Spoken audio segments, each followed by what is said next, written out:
السلام عليكم ورحمة الله وبركاته. أهلا ومرحبا بكم في حلقة جديدة من حصريات أهلاوي.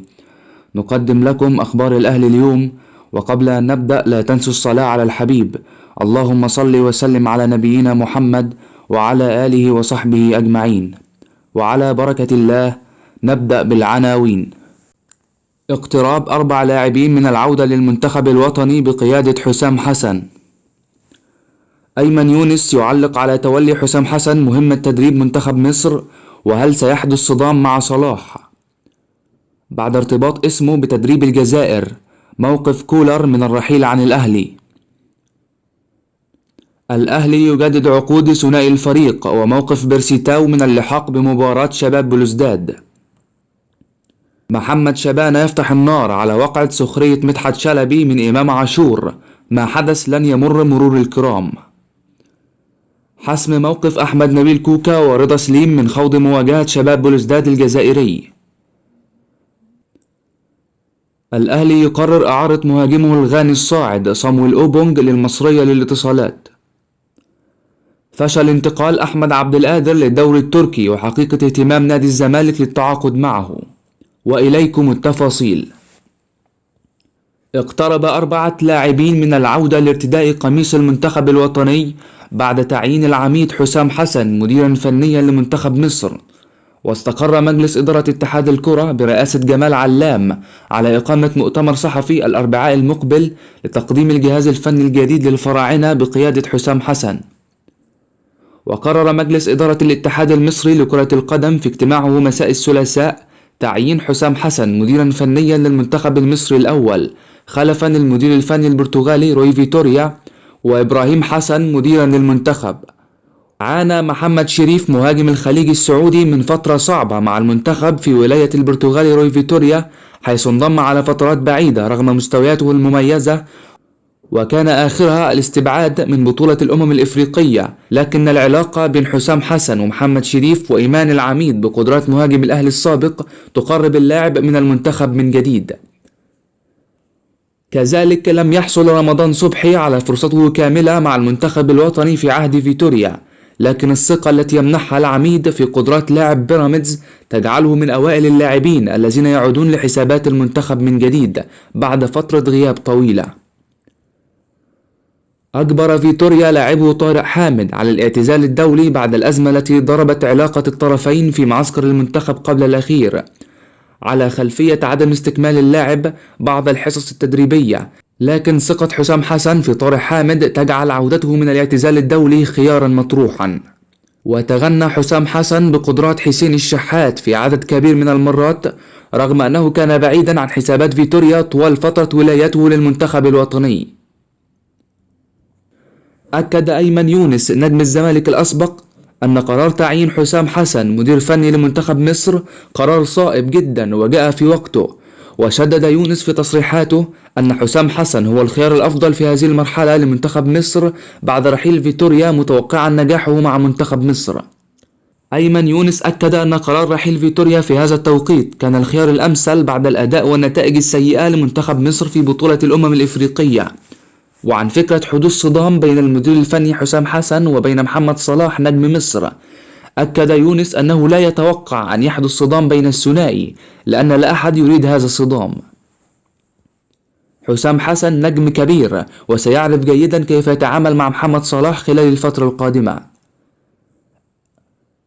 وعن حديثه عن محمد النني، أكد أنه تم ظلمه بسبب الطريقة التي يلعب بها فيتوريا، جعلته يظهر بغير مستواه، لكن في النهاية هو لاعب كبير. كشف مصدر داخل الأهلي النقاب حول موقف السويسري مارسيل كولر المدير الفني للفريق الأول بالقلعة الحمراء بعد الأنباء التي ترددت في وسائل الإعلام الجزائرية خلال الأيام الأخيرة الماضية حول وجود مفاوضات معه لتولي تدريب المنتخب الجزائري خلفا لجمال بالماضي المدير الفني السابق لمحارب الصحراء. وقال المصدر في تصريحات خاصة أنه لم يحدث أي تواصل مع كولر حول تدريب المنتخب الجزائري، وكل ما تردد في هذا الصدد لا أساس له من الصحة، وأن تلك الأنباء مجرد ترشيح من بعض شركات التسويق بعد نجاحاته مع الأهلي سواء في دوري أبطال إفريقيا أو مونديال الأندية بعد حصوله على ثالث العالم وحصده الميدالية البرونزية. وأضاف المصدر أن كولر أخطر إدارة القلعة الحمراء بأنه لا يرغب في الرحيل عن النادي الأهلي في الوقت الحالي ويسعى لاستكمال مهمته مع الفريق، كما أخطر إدارة الكرة برئاسة محمود الخطيب بالأمر نفسه. وأشار المصدر إلى أن كولر يرغب في تحقيق بعض الألقاب المحلية خلال الموسم الجاري الذي سيكون بوابته لأي عرض سواء من المنتخبات أو الأندية العالمية التي يسعى من خلالها إلى العودة من جديد إلى الأجواء الأوروبية بعد تجربته الحالية في القارة السمراء.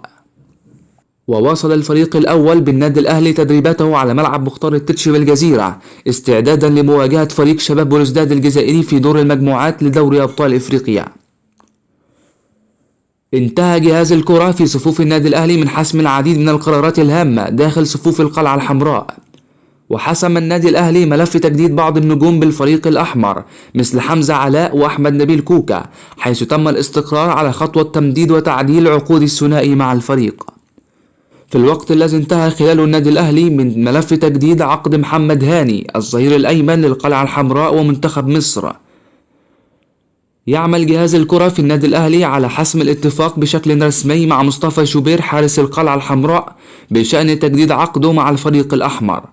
ويعتبر مصطفى شوبير من العناصر الهامة في الفريق الأحمر، ومن المقرر أن يحصل على فرصته الكاملة خلال الفترة القادمة، وذلك بعد تعرض محمد الشناوي الحارس الأساسي إلى إصابة في الكتف سوف تبعده عن الملاعب لمدة 3 أشهر.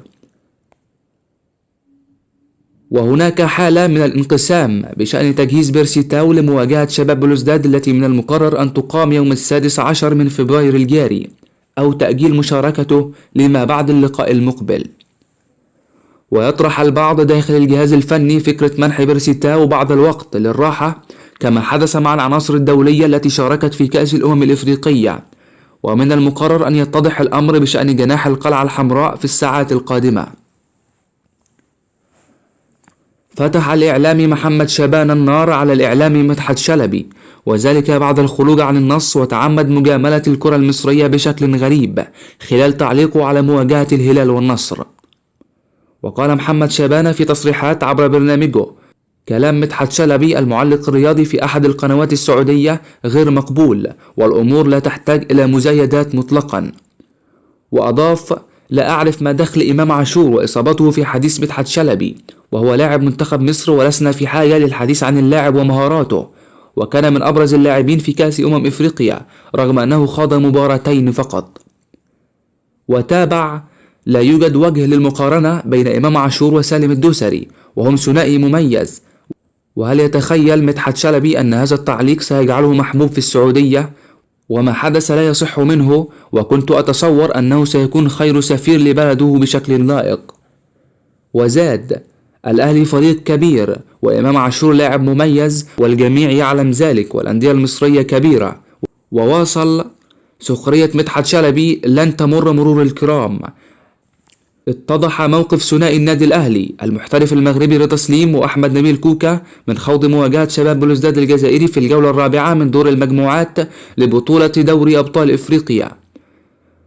وسيكون كوكا خارج مواجهة النادي الأهلي القادمة أمام بطل الجزائر في دور المجموعات لبطولة دوري أبطال إفريقيا، ويحتاج لاعب وسط النادي الأهلي إلى بعض الوقت للتعافي من الإصابة والعودة بكل قوة للتواجد في حسابات مارسيل كولر من خلال الوصول إلى أفضل فورمة فنية وبدنية.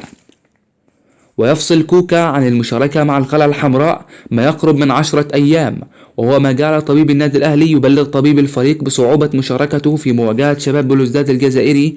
واتضح موقف رضا سليم من لقاء شباب بلوزداد الجزائري، حيث من المقرر أن يكون خارج حسابات التشكيل الأساسي للسويسري مارسيل كولر، وهناك توصية طبية لعدم تواجد رضا سليم في التشكيل الأساسي خلال اللقاء المقبل، على أن يتم الدفع به في جزء من لقاء شباب بلوزداد أو تأجيل هذه الخطوة لما بعد المواجهة المقبلة.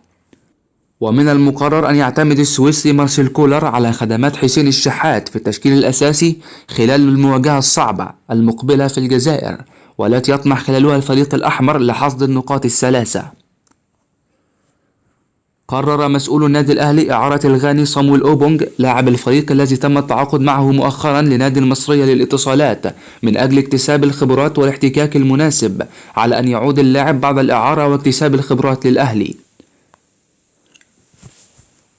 كشف إسلام محمد الناقد الرياضي عن وجود اهتمام من جانب نادي الزمالك للتعاقد مع أحمد عبد القادر لاعب الأهلي الفترة المقبلة، موضحا ترتيب محمود الزنفولي في حراسة مرمى الأهلي الفترة المقبلة. قال إسلام محمد في مداخلة هاتفية مع الإعلامي إيهاب الكومي: انتقال عبد القادر للدوري التركي. حتى هذه اللحظة عبد القادر موجود داخل النادي الأهلي، اجتمع مع مارسيل كولر خلال الأسبوعين الماضيين. طلب عبد القادر أخذ مساحة داخل الأهلي الفترة المقبلة على الرغم من أنه يتم تأهيله حتى الآن، لكن عبد القادر راجع بشكل مختلف تماما، هناك عروض لضمه.